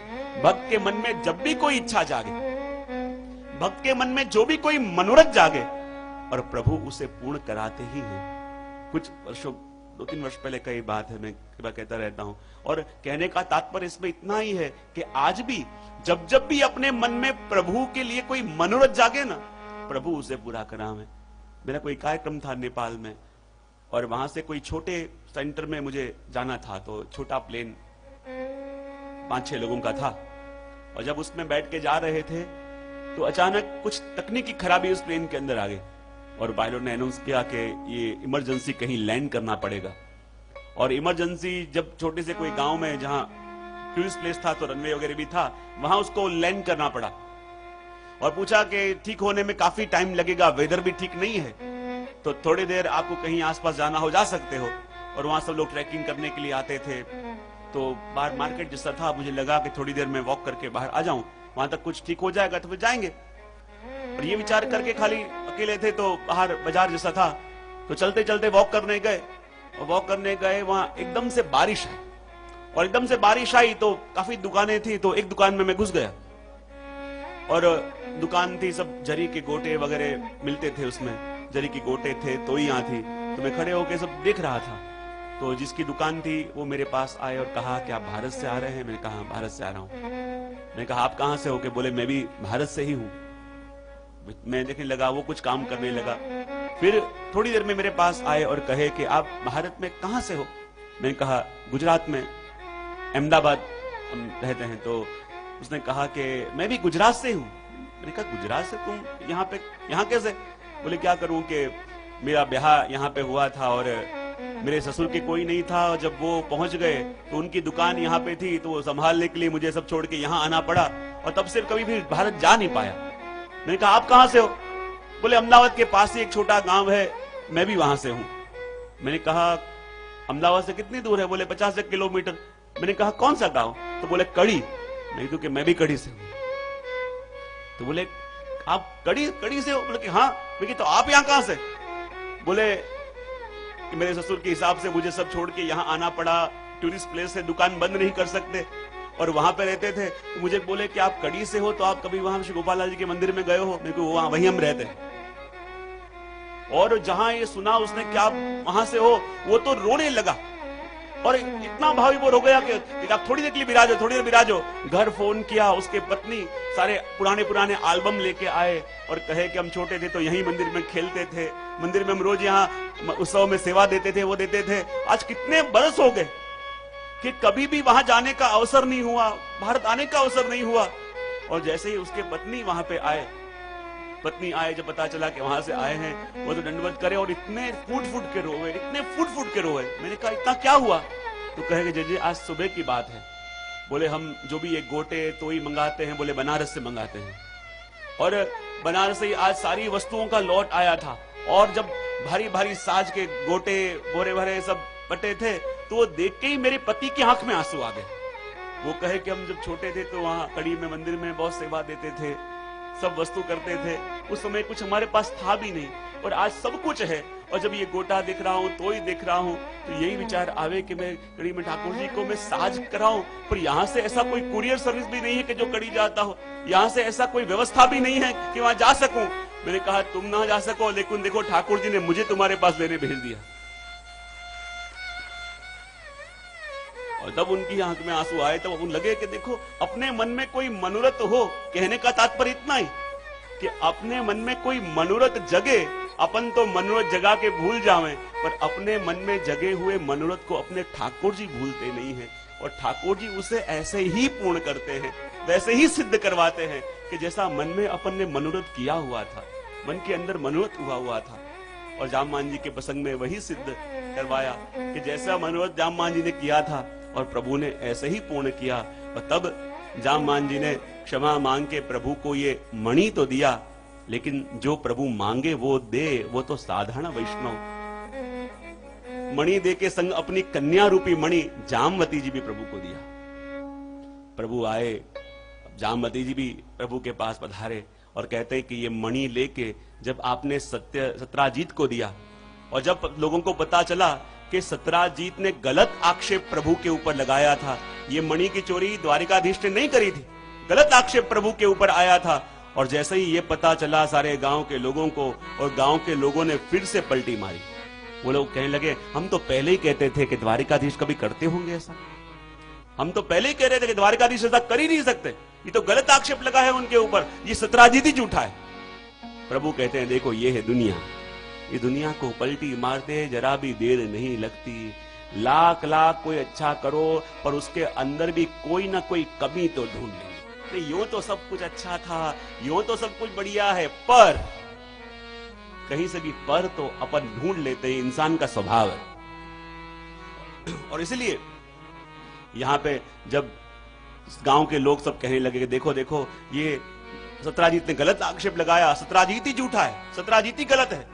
और जब सत्राजीत के ऊपर सारी वस्तु फिर से आने लगी, सत्राजीत को लगा कि ऐसे ही रहूंगा तो जीवन मुश्किल लगेगा, लेकिन द्वारिकाधीश का यदि ससुर बन जाऊं तो विपत्ति नहीं आएगी। और क्षमा मांगने के लिए सत्राजीत ने अपनी कन्या सत्यभामा जी भगवान द्वारिकाधीश को सौंपे।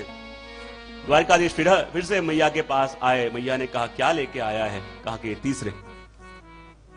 रुक्मणी जी, नामवती जी, सत्यभामा जी, और कहते हैं कि ये तीनों पटरानियां कौन हैं? बोले त्रिगुणमयी प्रकृति है कि जिसका वर्ण भगवान ने किया है। कौन है? ये त्रिगुणमयी प्रकृति है कि जिसका वर्ण भगवान ने किया, सत्व, रज और तम। ये इंसान का जो स्वभाव, इंसान की जो प्रकृति बनी है, किसके आधार पे? बोले गुणों के आधार पे। किसके आधार पे?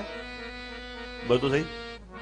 हाँ, देखो सत्व, रज और तम, ये तीनों से इंसान की प्रकृति बनी है। आप जैसा आहार लेते हो, जैसे लोगों का संग करते हो, जैसी जगह बैठते हो, आपका वो गुण डेवलप होता है। देखो अभी आप सबका सत्व गुण डेवलप हुआ है तो अच्छे अच्छे विचार आ रहे होंगे, नहीं हमको भी ये करना चाहिए, हमको भी ये सेवा करनी चाहिए, हमको भी ये करना चाहिए। जैसे घर गए, टीवी के सामने बैठे, चाय वाय पिया और सीधा रजोगुण डेवलप। नहीं करेंगे पर अभी देर है। और जैसे जैसे तमोगुण डेवलप होने लगता है, शॉर्ट टेम्पर हो जाते हैं, गुस्सा आने लगता है, क्रोध आने लगता है, ये सब गुणों का ही क्रम है। और इसलिए अपने वहां क्यों कहा जाता है कि अमुक वस्तु का आहार लो, अमुक वस्तु का न लो? क्यों? क्योंकि गुण कंट्रोल में रहेंगे तो आप भक्ति मार्ग में आगे बढ़ पाओगे। और कहते हैं कि जब सत्यभामा जी के संग भगवान का ब्याह हुआ, सभी को आनंद हुआ, पर आनंद न हुआ तो अक्रूर जी को न हुआ। किनको?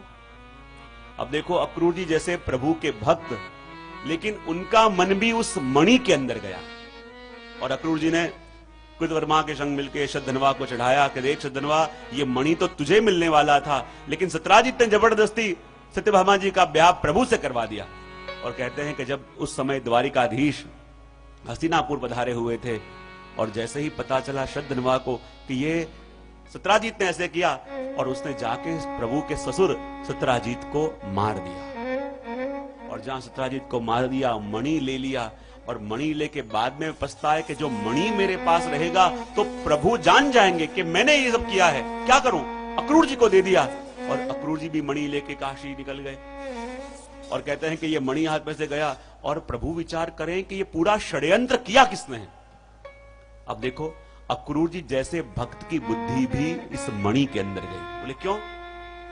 श्री महाप्रभु जी कहते हैं कि अक्रूर जी जैसे भक्त की बुद्धि भी बिगड़ी संग दोष के कारण। इसके कारण देखो जीवन में सत्संग का रंग चढ़ाना हो तो बरसों बरसों की साधना करनी पड़ती है, पर दुस्संग का रंग लगने के लिए एक क्षण काफी है, एक घड़ी। कितना भी अच्छा दूध तैयार किया हो, एक नींबू की बूंद गिरे और सब खत्म। सत्संग का रंग चढ़ाने के लिए वर्षों वर्षों की साधना करनी पड़ती है, लेकिन दुस्संग का रंग चढ़ने के लिए एक क्षण, एक घड़ी काफी है। और कहते हैं कि अक्रूर जी जैसे भक्त को दुस्संग लगा और उनकी बुद्धि बिगड़ी। लेकिन श्रीधर स्वामी एक और अर्थ करते हैं। श्री महाप्रभु जी ने कहा दुस्संग के कारण, और श्रीधर स्वामी कहते हैं कि अक्रूर जी जैसे भक्त की बुद्धि बिगड़ी उसका भी एक कारण है। बोले क्या?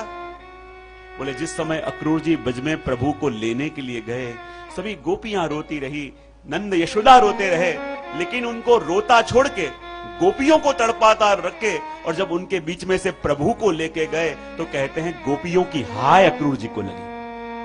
और गोपियों की हाय लगने के कारण कहते हैं अक्रूर जी जैसे भक्त की बुद्धि बिगड़ी और भगवान से अनजाने में द्रोह कर बैठे। सत्यभामा जी रोते रोते प्रभु के पास गए, प्रभु वापस आए और शतधनवा का पीछा किया, उसे मारा, लेकिन मणि उसके पास से न मिला। दाऊ जी ने कहा कन्हैया मणि मिला? बोले नहीं मिला। दाऊ जी तो विचरा चले गए, और भगवान ने विचार किया कि मणि गया कहां, और पता चला कि ये सब करने वाले अक्रूर जी हैं। भगवान ने सोचा यदि मैं सबको बता दूंगा कि अक्रूर जी जैसे भक्त ने ये किया है, तो आज के बाद कोई भक्त के ऊपर कोई भरोसा नहीं करेगा, लोगों का विश्वास हट जाएगा। मैं क्या करूं? क्योंकि अक्रूर जी स्वभाव से बुरे नहीं हैं, ये दुस्संग के कारण। ये दुस्संग के कारण उनकी बुद्धि बिगड़ी है और इनकी कीर्ति खंडित हो, मैं ये भी नहीं चाहता। तो ऐसा कुछ करूं कि मणि भी मिल जावे और उनकी कीर्ति खंडित भी ना हो। और एक युक्ति करी प्रभु ने। क्या किया? ऐसी लीला करी कि द्वारिका के अंदर भयंकर अकाल पड़ा, और इतना अकाल पड़ा कि लोग पानी के लिए, एक एक दाने के लिए तरसने लगे। सब लोग भागते हुए आए कि प्रभु अब कोई उपाय करो कि बारिश आ जावे, कोई उपाय करो कि वृष्टि हो। तब प्रभु ने कही, देखो अक्रूर जी के पिता के पास एक सिद्धि थी। सब लोग बाहर कहने लगे अक्रूर जी तो बड़े भक्त हैं, बड़े भक्त हैं। आते ही बारिश हो गई, और जैसे प्रभु के पास गए, प्रभु ने कहा, काका वो मणि कहां है? और अक्रूर जी को संकोच हुआ और कहा कि प्रभु ये गलती मेरे से हुई, और ये कार्य भी सिद्ध प्रभु ने कराया। आगे वर्णन आता है कि एक बार भगवान और अर्जुन दोनों कहीं जा रहे थे। देखा रास्ते में यमुना जी के अंदर खड़े होके कोई कन्या तप कर रही है। भगवान ने कहा कि जाओ अर्जुन पूछ के आओ कि कन्या कौन है और तप क्यों कर रही है। और जब अर्जुन गए, बता पूछा कि आप कौन हैं, उन्होंने कहा, कालिंदीति समाख्याता बसामी यमुना जले। बोले मेरा नाम कालिंदी है और भगवान को पति के रूप से प्राप्त करने के लिए तपस्या कर रही हूं। और भगवान ने चतुर्थ विवाह किया कालिंदी जी के संग। किनके संग? देखो जब जब भी ये प्रसंग में वर्णन करता हूं तब खास एक प्रश्न जरूर पूछता हूं कि भगवान का चतुर्थ विवाह हुआ कालिंदी जी के संग, पर यमुना जी और कालिंदी जी एक हैं कि अलग अलग? एक हैं तो कैसे, और अलग अलग हैं तो क्या भेद?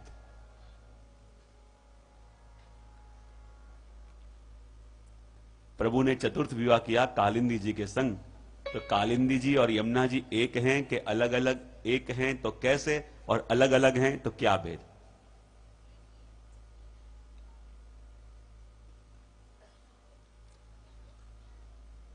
नहीं चलो एक मिनट, अलग अलग जवाब दे रहे हैं। यमुना जी और कालिंदी जी दोनों एक ही हैं, तो यमुना जी और कालिंदी जी दोनों एक हैं कि अलग अलग? यमुना जी और कालिंदी जी दोनों एक ही नहीं हैं। यमुना जी और कालिंदी जी दोनों एक नहीं, दोनों अलग अलग है। यमुना जी ठाकुर जी के चतुर्थ प्रिया हैं और कालिंदी जी ठाकुर जी के चतुर्थ पटरानी हैं। यमुना जी व्रज लीला में, कालिंदी जी द्वारिका लीला में। देखने जाओ तो यमुना जी का प्रागट्य भी सूर्य में से, कालिंदी जी का प्रागट्य भी सूर्य में से। तो कहे कालिंदी जी का प्रागट्य इस भौतिक सूर्य में से, और यमुना जी का प्रागट्य सूर्य के मध्य में विराज रहे नारायण के हृदय में से। पर गर्ग संहिता के अंदर जो यमुना सहस्त्र नाम है उसमें भी यमुना जी का एक नाम कालिंदी है, पर उस कालिंदी शब्द का अर्थ करते हुए महाप्रभु जी कहते हैं कलिंद्यति खंडयति इति कालिंदी।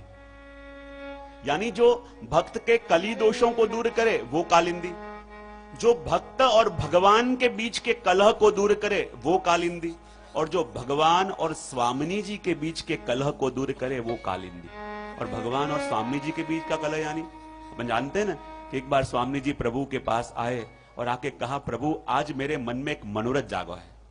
प्रभु ने कहा क्या? बोले मनोरथ ये जागा है कि मैं हमेशा रूठती हूं और आप तो मुझे चुटकियों में मना लेते हो, पर आज मेरे मन में ऐसा मनोरथ जागा है कि प्रभु आज आप रूठो और मैं आपको मनाऊं। प्रभु ने कहा, स्वामी जी सोच लो, यदि मैं रूठ गया तो फिर किसी से मानने वाला नहीं। स्वामी जी ने कहा, प्रभु अरे आपको कैसे मनाना मैं जानती हूं, आपको चुटकियों में मना लूंगी, पर मेरी इच्छा प्रभु ऐसी है कि आज आप रूठो और मैं आपको मनाऊं। प्रभु ने कहा, सोच लो, यदि मैं रूठ गया तो फिर किसी से मानने वाला नहीं हूं। पर स्वामी जी ने कही बार बार नहीं, प्रभु आप रूठो। और कहते जहां प्रभु को रूठने का कहा और प्रभु एक वृक्ष के नीचे प्रगाढ़ मान लेके विराजमान हुए, और जैसे ही प्रभु प्रगाढ़ मान लेके विराजमान हुए और स्वामी जी को लगा प्रभु को तो अभी मना लूंगी, प्रभु के पास गए और कहा कि प्रभु को मेरा नृत्य बड़ा प्रिय है, और ऐसा सुंदर नृत्य करने लगे। पर आज तो प्रभु ने इतना प्रगाढ़ मान लिया है, ऊपर दृष्टि करके देख भी नहीं रहे।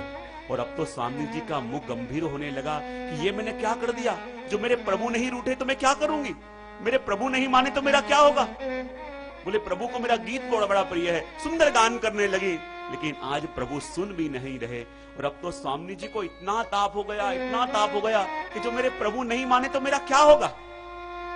सखियों से कहने लगे, अरे कोई जाके मेरे प्रभु को मनाओ, कोई जाके मेरे प्रभु को समझाओ। लेकिन कोई जाने को तैयार नहीं, किसी से प्रभु नहीं माने। तो सब सखियों ने जाके श्री यमुना जी से विनती करी कि हे यमुना जी, देखो आज प्रभु रूठ के विराजे हैं और हम जानते हैं कि जितना ताप स्वामी जी के मन में प्रभु के लिए है, उतना ही ताप प्रभु के मन में भी है। आज दोनों श्रमित हो रहे हैं, कैसे भी करके प्रभु आज अब उनका श्रम दूर करिए। और तब यमुना जी सब कुछ सहन कर सकते हैं, पर प्रभु के श्रम का लेश मात्र भी विचार आ जावे, ये यमुना जी सहन नहीं कर सकते कि मेरे प्रभु को श्रम हो रहा है, मेरे स्वामी जी को श्रम हो रहा है। और उसी समय यमुना जी ने देखा कि आज ठाकुर जी ने मुकुट कांचने का श्रृंगार धरा है। और प्रभु को प्रसन्न करने के लिए श्री यमुना जी ने वैसे ही मुकुट कांचने का श्रृंगार धरा। और प्रभु को कमल की माला बड़ी प्रिय है, तो यमुना जी ने प्रभु को प्रसन्न करने के लिए अपने हाथों से सुंदर कमल की माला सिद्ध करी और कहे कि कमल की माला प्रभु के कंठ में डाल दूंगी तो प्रभु मान दूर कर देंगे, मान जाएंगे। और हाथ में कमल की माला लेके जब श्री यमुना जी चलते चलते प्रभु के पास आ रहे हैं, प्रभु ने मुड़ के देखा, ये कौन है, मेरे जैसे ही शाम और मेरे जैसे ही वस्त्र श्रृंगार धरे, कौन है, चाहे कोई भी हो, मैं आज किसी से मानने वाला नहीं हूं। यो विचार करके फिर से घूम के प्रभु बैठ गए। चलते चलते यमुना जी आए और जैसे ही कमल की माला प्रभु के कंठ में डालने के लिए अपना हाथ ऊपर किया, वहीं प्रभु ने जहां घूम के देखा और अपने जैसे वस्त्र श्रृंगार में यमुना जी को देखा तो प्रभु को जोर से हंसी आ गई। और जहां प्रभु को हंसी आ गई तो कमल की माला यमुना जी के हाथ में रह गई और ठाकुर जी का मान दूर हो गया। और तब स्वामी जी और प्रभु दोनों ने मिलकर यमुना जी से विनती करी कि हे यमुना जी, आपके इस स्वरूप ने हम दोनों का मान दूर किया और दोनों का मिलन करवाया, तो हम आपसे विनती करते हैं कि आप जब भी हमारे निकुंज में पधारो तो वैसे ही मुकुट कांचनी का श्रृंगार धर के ही आप पधारना। और कहते हैं कि ये मुकुट कांचनी के स्वरूप के जो दर्शन अपन करते हैं ना, ये दर्शन अपने पर किनकी कृपा है? बोले श्री गोकुलेश प्रभु की। सबसे पहले कि जब श्री गोकुलनाथ जी ने ये प्रसंग का वर्णन अपने निज जनों के सामने किया तो ये प्रसंग का श्रवण करके सभी भगवदियों के मन में बात जागी कि जिन यमुना जी ने प्रभु और स्वामी जी को मिलाया वो यमुना जी का स्वरूप कैसा होगा, हमें दर्शन करना है। तो श्री गोकुलनाथ जी ने चित्रकार को बुला के वर्णन किए और ये मुकुट कांचनी का श्रृंगार का चित्र जो अपन दर्शन करते हैं, ये अपने ऊपर श्री गोकुलेश प्रभु की महत कृपा है। और इसलिए तीन अर्थ कालिंदी शब्द के करे, कलिंद्यति खंडयति कालिंदी, पर यमुना जी और कालिंदी जी दोनों एक नहीं पर क्या है? हाँ, तो ये देखो यमुना जी के भी तीन स्वरूप है ना। यमुना जी मथुरा में भी हैं, यमुना जी दिल्ली में भी हैं, यमुना जी गोकुल में भी हैं। पर जब कोई कहे कि यमुना पान करने जा रहे हैं तो कोई कहता है दिल्ली जा रहे हो, आगरा जा रहे हो, क्या कहते हो?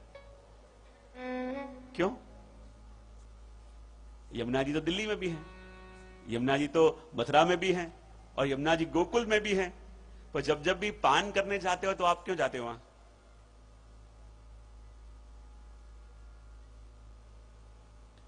देखो यमुना जी के तीन स्वरूप, आदि भौतिक, आध्यात्मिक और आदि दैविक। दिल्ली इत्यादि स्थान में जो यमुना जी का स्वरूप है वो आदि भौतिक यानी वहां नदी रूपा है, मथुरा में आध्यात्मिक स्वरूप तीर्थ रूपा, और गोकुल इत्यादि में यमुना जी का आदि दैविक स्वरूप यानी आप साक्षात भगवत स्वरूपा है। रस का घनीभूत स्वरूप यानी ठाकुर जी और रस का द्रवीभूत स्वरूप यानी श्री यमुना जी। पर यहां पे जो चतुर्थ विवाह ठाकुर जी का कालिंदी जी के संग हुआ वो यमुना जी और कालिंदी जी दोनों अलग अलग हैं। यमुना जी ठाकुर जी के चतुर्थ प्रिया और कालिंदी जी ठाकुर जी के चतुर्थ पटरानी।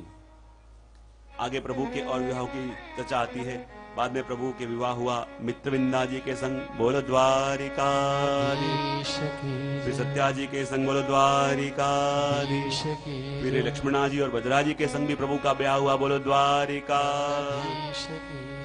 और ये प्रभु की मुख्य अष्ट पटरानी हुई। और ये अष्टधा प्रकृति है कि जिसका वर्ण भगवान ने किया, और ये वो अष्टधा प्रकृति है कि जो सदा सर्वदा भगवान के ही अधीन रहती है। आगे प्रसंग आता है, कृपा करके बताओ, हमने ऐसे श्रवण किया है कि भगवान ने एक संग 16,000 कन्याओं के संग ब्याह किया। कृपा करके उसका दर्शन हमको कराओ। और देखो ये 16,000 का जो क्रम है, कई जगह 16,108 पटरानियों का बना मिलता है, पर वो कल्पांतर की कथा है। श्री महाप्रभु जी के अभिप्रेत मत 16,008 पटरानी आपने स्वीकारी हैं। तो कृपा करके बताओ भगवान ने जो 16,000 कन्याओं के संग ब्याह किया वो प्रसंग आप सुनाओ। तो वर्णन करते हुए कहते हैं कि पृथ्वी के पुत्र भौमासुर ने एक संग 16,000 कन्याओं को कैद करके रखा है। और ये 16,000 कन्याओं ने जब प्रभु को विनती करी कि हे प्रभु कृपा करके आप पधारो और हमारा वर्ण करो, और ये 16,000 कन्याओं ने जब प्रभु को विनती करी, और देखो ये 16,000 कन्याएं प्रभु के पास जा न सके, और इसलिए पहरा भरने के लिए उसने रखा था मूर नाम के दैत्य को।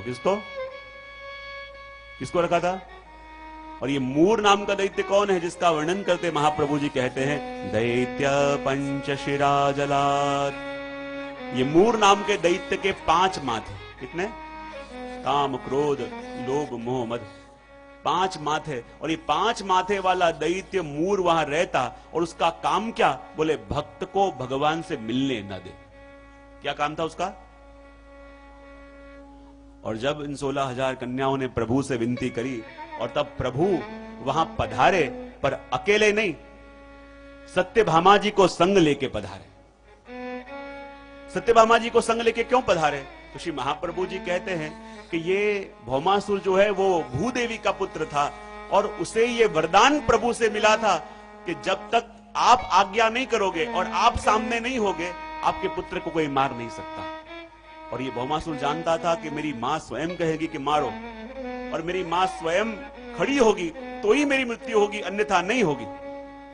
तो ही मैं हारूंगा, अन्यथा नहीं होऊंगा। और इसलिए भौमासुर जब भी लड़ने जाता तो अपनी मां को कैद करके जाता, और मां सामने नहीं होती और वो आज्ञा नहीं करती तो उसको कोई हरा भी नहीं सकता था। और इसलिए जब भगवान वहां गए तो अकेले नहीं, पर सत्यभामा जी को लेके गए। बोले क्यों? क्योंकि सत्यभामा जी का भी एक स्वरूप भूदेवी का है, और वो भूदेवी का पुत्र था। और भूदेवी सामने होंगे और वो कहेंगे कि अब इनको मारो, तब उनको मार भी सकते हैं, उनको परास्त भी कर सकते हैं।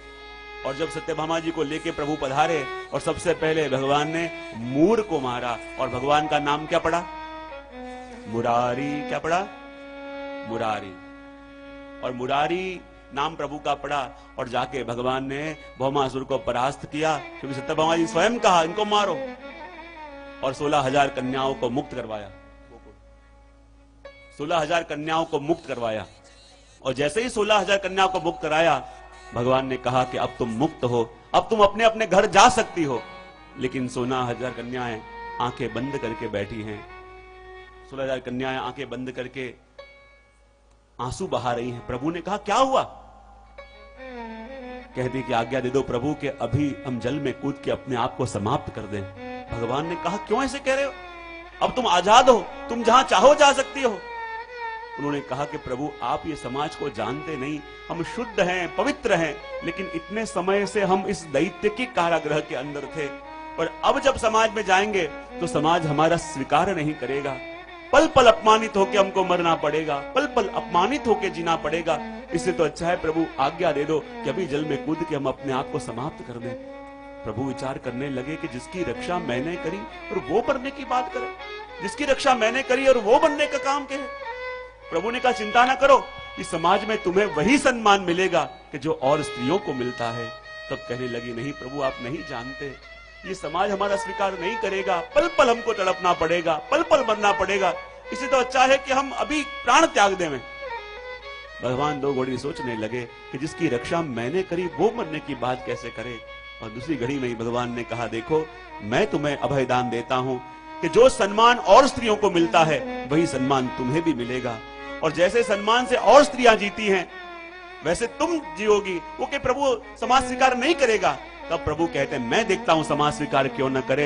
यदि तुम्हें यह लगता है कि तुम्हें समाज में कोई नहीं अपनाएगा तो चिंता न करो, तुम सभी के संग मैं ब्याह करूंगा और तुम्हारे नाम के संग अपना नाम जोड़ूंगा, और फिर देखता हूं कि जो सम्मान और स्त्रियों को मिले वो तुम्हें कैसे नहीं मिलता। और जहां भगवान ने ब्याह करने की बात करी, और कई आचार्य अर्थ करते हैं कि 16,000 कन्याएं कि जिनके संग भगवान ब्याह कर रहे हैं, ये 16,000 कन्याएं कौन हैं? हमारे शरीर के अंदर रही मुख्य 16,000 नाड़ियां। शरीर में मुख्य 16,000 नाड़ियां हैं, और ये 16,000 नाड़ियां आज भगवान का वर्ण करने जा रही है। और देखो कथा का 7वां दिन यानी क्या, मैंने कथा के पहले दिन कहा था कि कथा फलित हुई कब कही जाए, कि जब जीव भगवान को पति के रूप से स्वीकार करे। और देखो तो सही हम कैसे सौभाग्यशाली, जब भागवत जी यहाँ पधारे तो समझ लो प्रभु बारात लेके निकले और कथा के 7वें दिन तो आज बारात लेके ठाकुर जी पधार भी गए हैं। हाँ? और ये 16,000 कन्याएं कौन है? यहाँ पे बैठे हुए प्रत्येक व्यक्ति की जिसकी 16,000 नाड़ियां हैं, वो प्रत्येक वो ही कन्याएं हैं कि जिनका वर्ण करने के लिए भगवान पधारे हैं, जिनका स्वीकार करने के लिए भगवान पधारे हैं। तो मैं तो हमेशा कहता हूं कि जब कथा का 7वां दिन हो, विराम का दिन हो, तो मान लो कि आज कथा का 7वां दिन नहीं, पर आज तो आपका सबका मानो प्रभु के संग ब्याह है। और जब प्रभु स्वयं ब्याहने के लिए आए हैं और हमारी सभी इंद्रियों का स्वीकार भगवान करेंगे, तब तो प्रभु हमारे पति बनेंगे। तो एक वस्तु निश्चित कर लो कि प्रभु तो आ चुके हैं और प्रभु के संग आज 7वें दिन ब्याह है। जैसे 16,000 कन्याओं के संग एक मुहूर्त में एक स्थान पे भगवान ने वर्ण किया, ऐसे भगवान अनेक स्वरूप धारण करके आज हम सभी का वर्ण करने के लिए पधारे हैं। तो अपन भी निश्चय कर ले कि आज हमारा ब्याह प्रभु के संग है और अब हमारा घर घर नहीं, आज हम जहाँ पे आए हैं ये तो ससुराल हो जाएगा कि जहाँ प्रभु के वहां आए हैं। और इसलिए भगवत जी गाते हैं ना, श्री गोकुल सासरिये जाऊं रे, श्री गोकुल सासरिये जाऊं रे, श्री गोकुल सासरिये जाऊं रे, श्री गोकुल सासरिये जाऊं रे। आणो तो मोहन वरनो आव्यो रे, आणो तो मोहन वरनो आव्यो रे, लख्यु श्री हस्तकणो बाव्यो रे, श्री गोकुल सासरिये जाऊं रे, श्री गोकुल सासरिये जाऊं रे। जय हो।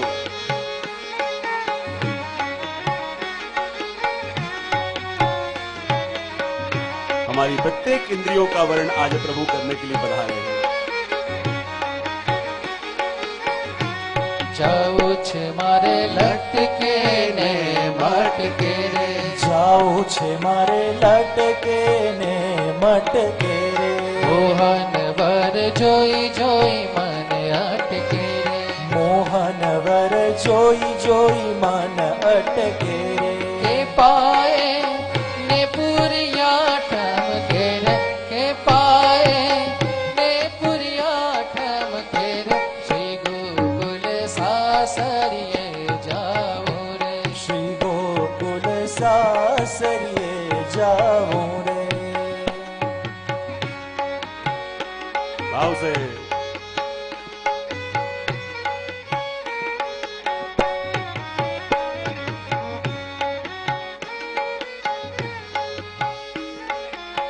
ब्रज तो हमारे सभी रिश्तों का ससुराल तो वही है, हमारे सबके स्वामी वहां है और ये भी तो वही स्थान है, मानो आज सब ससुराल में आए हैं।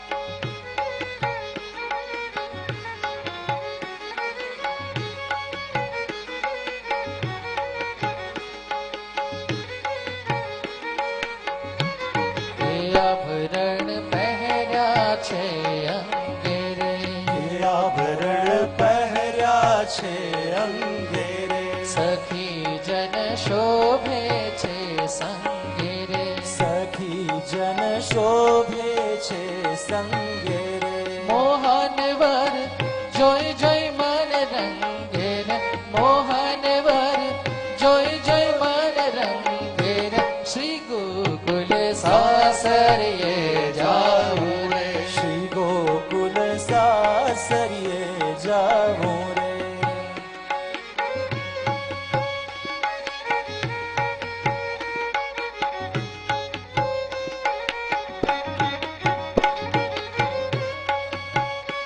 जय हो।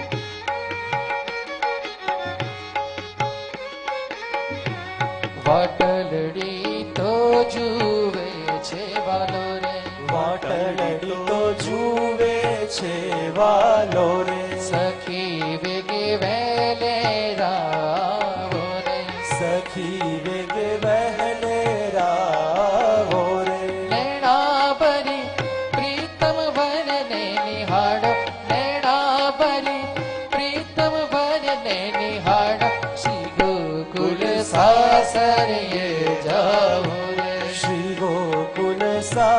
સાસરીએ જાઉં રે.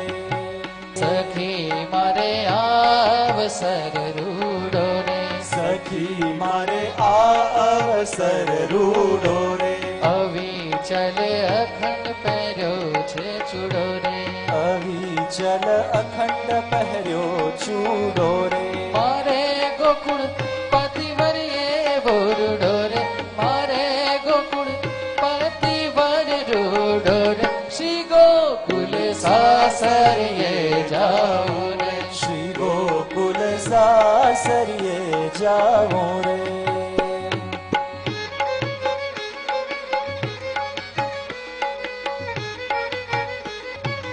એ અદ્ભુત લહેર તરંગ છે વારી, કે અદભુત લહેર તરંગ છે ભારી. શ્રી યમુના જળ ભરવી છે જારી. હરયે નમઃ હરયે નમઃ શ્રી વલ્લભા દીશ કી જય, શ્રી ગુસાઈજી પરમ દયાલ કી જય, श्री मुकुंद राय प्यारे की जय, श्री गोपाल लाल। प्यारे की जय।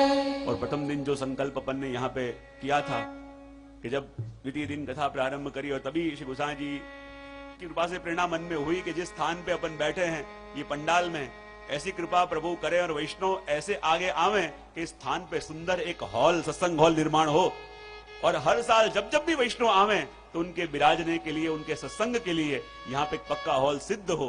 तो अभी मैं कहूंगा जो जो वैष्णव इस कार्य में जुड़ना चाहें वो यहाँ के रहे कार्यकर्ताओं को, यहाँ के प्रतिनिधियों को कार्य जुड़ सकते हैं, क्योंकि ये कार्य ऐसा है कि आने वाली पीढ़ियां याद करेंगी। और मैंने पहले ही कहा था यहाँ आए हैं कोरे नहीं जाना, यहाँ प्रभु से जुड़ के आना है। और इसलिए यदि किंचित जो भी हो सके ये स्थान पे एक सुंदर भवन तैयार हो, क्योंकि प्रभु ने देखो पधारे तो ऋतु बदल गई, अभी उष्णता लग रही है, पर हर वर्ष ऐसे नहीं होता। हर वर्ष तो शीत रहती है, शीत रहती है तो दूर दूर से जो भी वैष्णव आवे उनको सत्संग श्रवण करने के लिए एक सुंदर भवन यहाँ पे निर्माण हो जावे। तो अपन संकल्प करें कि 1-1.5 साल के अंदर अपन ऐसा कुछ करेंगे, हर एक इतना सहयोग देंगे कि यहाँ पे भव्य सत्संग भवन का निर्माण हो और सत्संग भवन के अंदर बैठ के सब लोग आनंद लें। मुझे शास्त्री जी को भी खूब खूब मैं साधुवाद देता हूं, क्योंकि खूब परिश्रम करके 7 दिन तक उन्होंने पूरा संचालन भी किया और एक जो अद्भुत ग्रंथ जिसको कह सकते हैं, ऐसे अद्भुत ग्रंथ का अनुवाद करना भी ये बहुत बड़े सौभाग्य की बात है और वो उन्होंने प्राप्त किया। जहां जो भी प्रत्यक्ष रूप से भूदेव विराजमान है, विद्वज्जन विराजमान है, काशी का राज परिवार जो यहाँ विराजमान है और जो समय निकाल के 7 दिन तक उन्होंने भगवत स्मरण किया, उनको भी खूब खूब शुभकामना साधुवाद देते हैं। और इतना ही कह के मैं अपनी वाणी को पुनः श्री वल्लभ श्री विठ्ठल के चरणों में समर्पित करता हूँ। तो श्री वल्लभ एक श्री गोसाई जी की बधाई और फिर आगे अपन कर्म।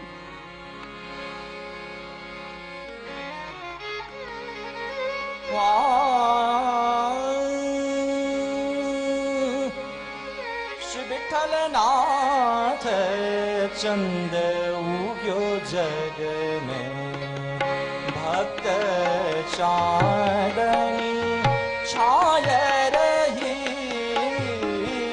श्री विठ्ठल नाथ चंद उग्यो जग में, श्री विठ्ठल नाथ चंद उग्यो जग में, भक्ति चांदनी छाय रही। श्री वल्लभ घर प्रगट भय, रस बरखत चहूँ दिश सही। श्री विठ्ठल नाथ चंद उग्यो जग में, भक्त चांदनी छाय रही। मायावाद किए प्रभु खंडन, मायावाद किए प्रभु खंडन। शुक मुनि व्यास परम सुख पाई, मायावाद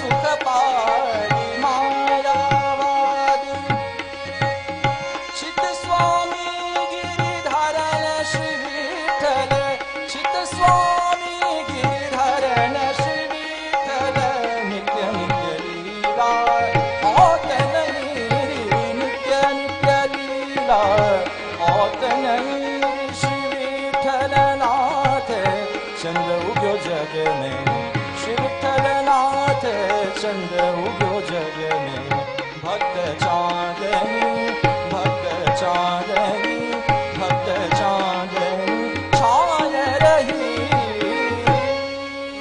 श्री गोसाई जी परम दयाल की